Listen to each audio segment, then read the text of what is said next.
সুপ্রিয় শিক্ষার্থীবৃন্দ, আসসালামু আলাইকুম। আশা করি এই মহামারী করোনাকালীন সময়ে সকলে বাসায় আছো, আল্লাহর অশেষ রহমতে সুস্থ আছো, ভালো আছো। চাঁদপুর পলিটেকনিক ইনস্টিটিউট কর্তৃক আয়োজিত অনলাইন ক্লাসে সবাইকে স্বাগত জানাচ্ছি। আমি Mohammad Mafidur Rahman, junior instructor non tech. এখন আমরা আমাদের ক্লাসে চলে যাচ্ছি।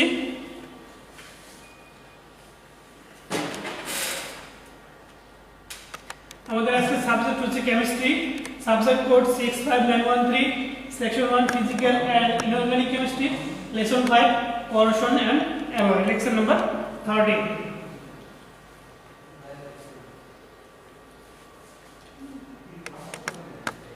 আমাদের আজকে টপিকস হচ্ছে 5.1 topics 1 type of corrosion, dry and wet corrosion. 5.2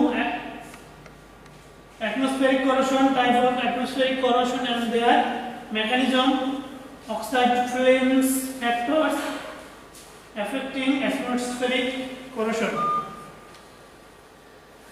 5.1 type of corrosion, dry and wet corrosion. corrosion অর্থ হচ্ছে ক্ষয়। corrosion যখন কোনো ধাতব পদার্থ বা সংকর ধাতু এর পরিবেশের সাথে রাসায়নিক বা তড়িৎ রাসায়নিক বিক্রিয়ার ফলে তার বৈশিষ্ট্যপূর্ণ ধর্মসমূহ হারিয়ে ফেলে, তখন তাকে করোশন বা ক্ষয় বলে। এখানে পরিবেশ যে কোনো প্রকার হতে পারে, যেমন বায়ুমণ্ডল, পানি, সমুদ্রের পানি, অ্যাসিড, অ্যালকোহল, বাষ্প, গ্যাস, মাটি, তরল ধাতু প্রভৃতি। ক্ষয়ের উদাহরণ লোহা ও ইস্পাতের মরিচা। লোহা ও ইস্পাতের জিনিস অনেকদিন খোলা বাতাসে রেখে দিলে এর গায়ে কালচে বাদামি রঙের আবরণ করে, ক্রমে এই প্রলেপ পুরু হতে থাকে, তারপরে একসময় মাছের আইসের মতো খুলে খুলে পড়তে থাকে। একেই মরিচা বলে। স্থানীয় ভাষায় এর নাম জং। এই মরিচার ফলে লোহা ক্ষয়প্রাপ্ত হয় এবং পরিশেষে লোহা নষ্ট হয়ে যায়। তাহলে আমরা এই মরিচার উদাহরণ দেখতে পাচ্ছি। এখানে লোহা দীর্ঘদিন খোলা বাতাসে থাকার পরে এই লালচে বাদামি বর্ণের আস্তরণ করে, এটাই মরিচা। মরিচার সৃষ্টি আর্দ্র বাতাসের সংস্পর্শে বাতাসের অক্সিজেনের সঙ্গে লোহা রাসায়নিক বিক্রিয়ার সৃষ্টি হয়। আয়রন অক্সাইডের এক ধরনের যৌগ, এই যৌগই মরিচা। মরিচা লোহার রং নষ্ট করে। লোহার সামগ্রীতে মরিচা বলে তা ক্রমশ ক্ষয়ে ক্ষয়ে ভঙ্গুর হয়ে যায়। বারবার নতুন জিনিস কেনার চেয়ে মরিচা প্রতিরোধ করলে লোহার দ্রব্য বহুদিন টিকে। মরিচার সৃষ্টিকে নিম্নরূপ সমীকরণ আকারে দেখানো সম্ভব। লোহার সামগ্রী প্লাস আর্দ্র বাতাস ইকুয়াল আয়রন অক্সাইড বা মরিচা। টাইপ অফ করোশন, করোশনের বা ক্ষয়ের প্রকারভেদ। করোশন বা ক্ষয়কে সাধারণত দুই ভাগে ভাগ করা হয়। একটা হচ্ছে শুষ্ক করোশন বা রাসায়নিক করোশন, আর্দ্র করোশন বা তড়িৎ রাসায়নিক করোশন। তাহলে আমরা বিভিন্ন ধরনের করোশনের চিত্র দেখতে পাচ্ছি। Underground corrosion, electronic corrosion, safety of aircraft corrosion. শুষ্ক করোশন বা রাসায়নিক করোশন। শুষ্ক করোশন বা রাসায়নিক করোশন যখন একটি ধাতু পদার্থ গ্যাস বা আর্দ্রতার সরাসরি সংস্পর্শে আসে, তখন এই ধরনের করোশন ঘটে। শুষ্ক করোশন বা রাসায়নিক করোশন উচ্চ তাপমাত্রায় জারণ ক্রিয়া নির্দেশ করে এবং গ্যাস ধাতব ইন্টারফেসে ঘটে। এই ধরনের করোশনে ধাতু পদার্থ ও এর পরিবেশের জারক উপাদানের মধ্যে রাসায়নিক সংযোগ ঘটে। তাহলে আমরা এখানে চিত্রে দেখতে পাচ্ছি, এখানে হাইড্রোজেন গ্যাস অথবা হাইড্রোজেন সালফাইড গ্যাস বিক্রিয়া করে ফেরাস সালফাইড প্রোডাক্ট বা করোশন তৈরি করে। আর্দ্র করোশন বা তড়িৎ রাসায়নিক করোশন যখন কোনো ধাতব পদার্থকে তরলে নিমজ্জিত করা হয়, তখন এই ধরনের করোশন ঘটে। তরলে নিমজ্জিত অবস্থায় করোশন ঘটে বলে এই করোশনকে ইমার্স করোশন বলা হয়। এবং ধাতব দ্রবণ মেটাল সলিউশন ইন্টারফেসে ঘটে। এই ধরনের করোশনের ফলে ধাতব পদার্থ ও পরিবেশের মধ্যে রাসায়নিক বিক্রিয়া ঘটে। তাহলে আমরা একটি করোশনের চিত্র দেখতে পাচ্ছি।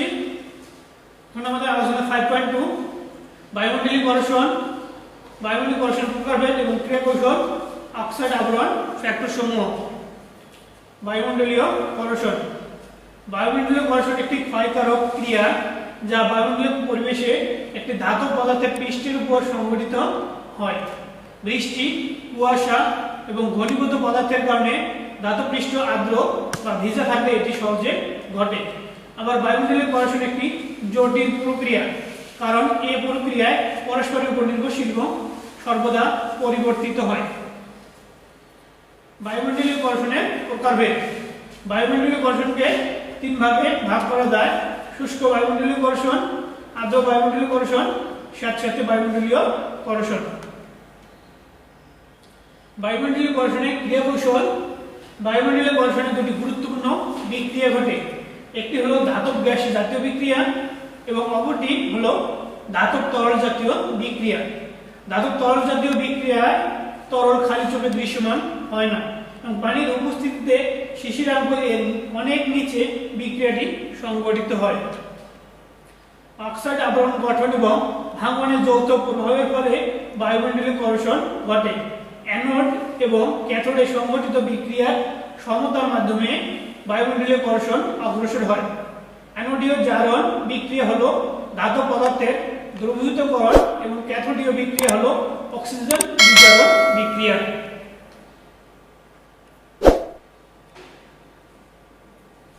বায়ুমণ্ডলীয় ঘর্ষণের ক্রিয়া কৌশল। অ্যানোডিক বিক্রিয়া। বায়ুমণ্ডলীয় ঘর্ষণে ধাতব পদার্থ ইলেকট্রন ত্যাগ করে ধনাত্মক ধাতব আয়নে পরিণত হয়। তো এখানে জারণ বিক্রিয়া সংঘটিত হয়। ক্যাথোডীয় বিক্রিয়া।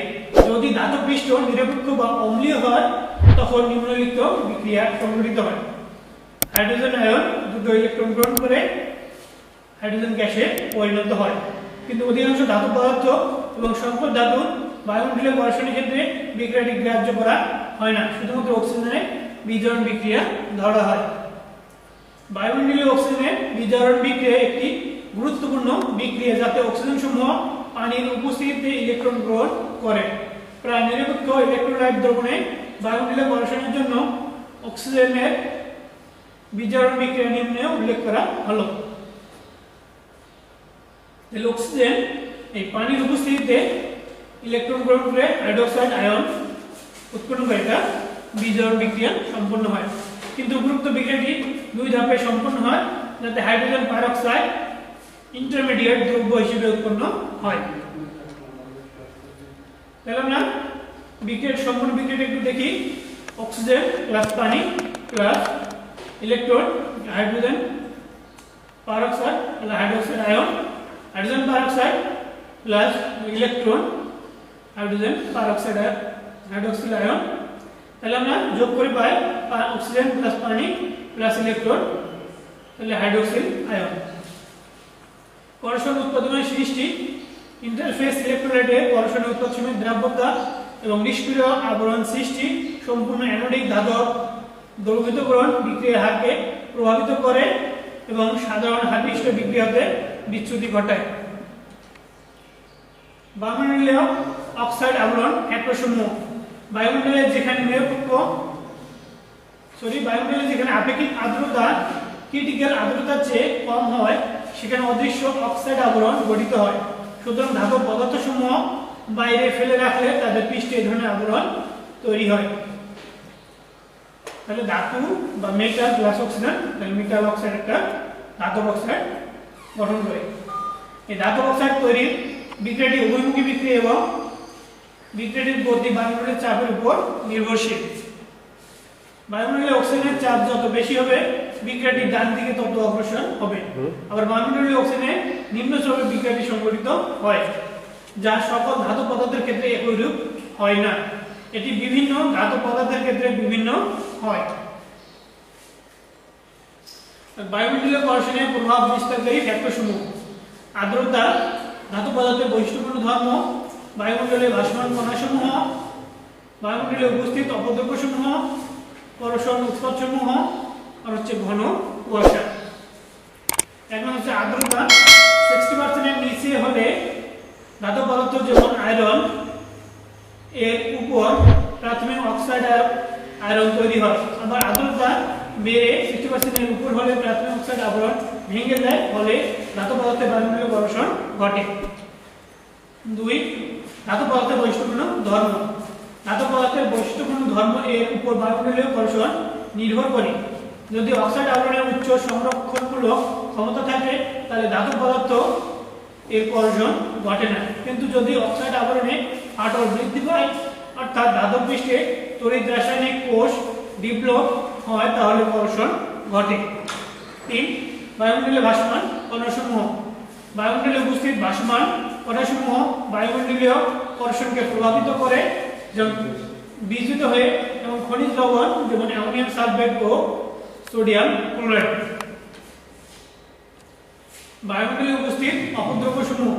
বায়ুমণ্ডলে উপস্থিত অপদ্রব্যসমূহ বায়ুমণ্ডলীয় ঘর্ষণকে প্রভাবিত করে, যেমন sulphur dioxide, sulphur trioxide, hydrogen sulphide, carbon dioxide, ozone, nitrogen যৌগ ইত্যাদি দ্বারা বায়ুমণ্ডলীয় ঘর্ষণ প্রভাবিত হয়।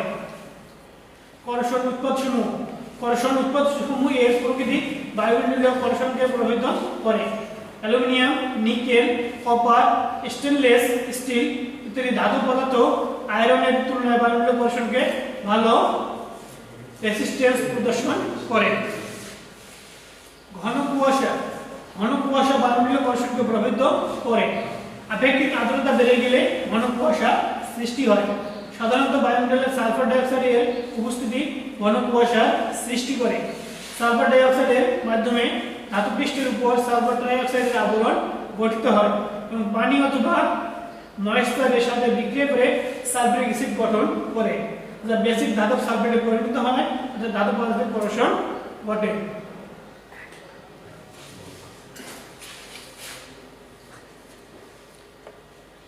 সবাইকে ধন্যবাদ জানিয়ে আজকের ক্লাস এখানেই সমাপ্তি ঘোষণা করি। কোর্সে আশা করি সকলেই বাসায় থাকবে, নিরাপদে থাকবে এবং এই করোনাকালীন সময়ে সকল বিধিবিধান মেনে চলবে। ধন্যবাদ সবাইকে।